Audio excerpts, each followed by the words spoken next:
I want to welcome Maureen Farrell. She's a capital markets reporter for the Wall Street Journal. Her former coworker, John Kerry, first revealed the problems at Theranos. Maureen is also a co-author of The Cult of We. It's a dive into the influences that drove the funding into the also embattled office rental startup, WeWork, and its founder, Adam Neumann. Maureen, welcome. Thank you so much for having me. So I cannot think about Theranos without also thinking of the hype and the letdown at WeWork. And although WeWork remains a going concern and it's based in New York, it's really an example of history already repeating itself and with much bigger dollars attached. So you describe the meltdown as a vital parable of the 21st century economy in your book. So what kind of similarities did you find or do you see between those two companies? Sure. There were so many similarities, and primarily it is this true cult of the founder and a wide roster of investors. In the case of WeWork, somewhat different than Theranos, it was some of the top investors in Silicon Valley and some of the most seemingly sober investors in the world, Fidelity, T. Rowe Price, but all really buying into the hype around a founder and essentially we kind of compare it to giving teenagers keys to a car, a full tank of gas, no limits on what the founder can do, and questions, but no way of really gatekeeping these founders. I think that was the case both with Elizabeth Holmes and Adam Neumann, the CEO and co-founder of WeWork. Now, there was a recent New York Times piece written by Shira Ovide, and she questions if these, quote, boundary-pushing executives are an inescapable part of innovation. Do you think that that could be just the case? It's hard to tell. I don't think it has to be the case. I think we're in this era where it is the case right now, where these boundaries, it seems like investors are too scared to put boundaries on these founders for fear. It's this whole FOMO culture, fear of missing out on this investment that's going to be the next Amazon, the next Google.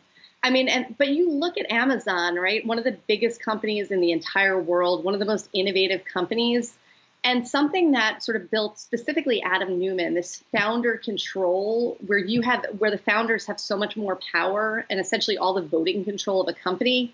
The founder of Amazon, Jeff Bezos, did not have that.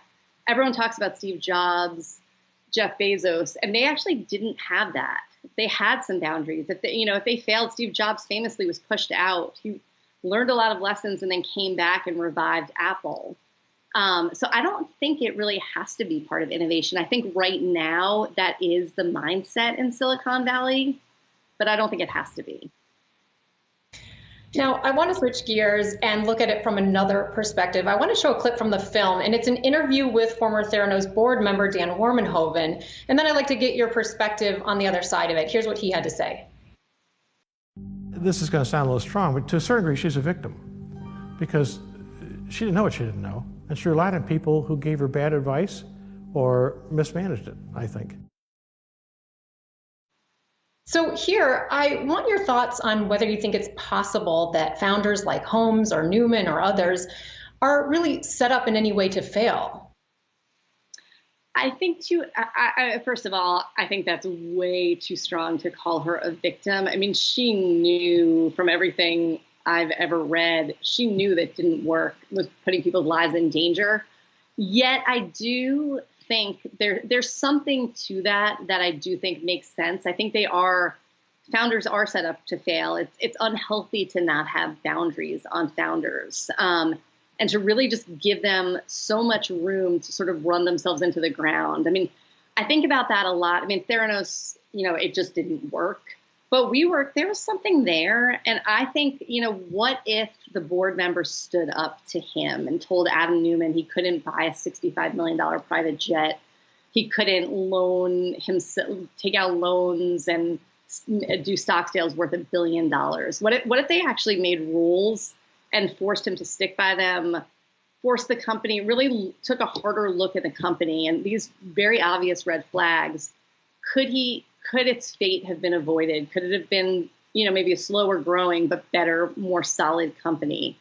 So there's something to it. I think Dan Warmenhoven's taking it a bit far in the case of Elizabeth Holmes and Theranos, because I mean, it's just so inconceivable for her to be the victim of it. But there's something there. Well, we know that Elizabeth Holmes will make a go of it in her defense as her trial begins, that victim idea. So Maureen Farrell, Wall Street Journal reporter, thank you so much for being with us. Your insight is invaluable.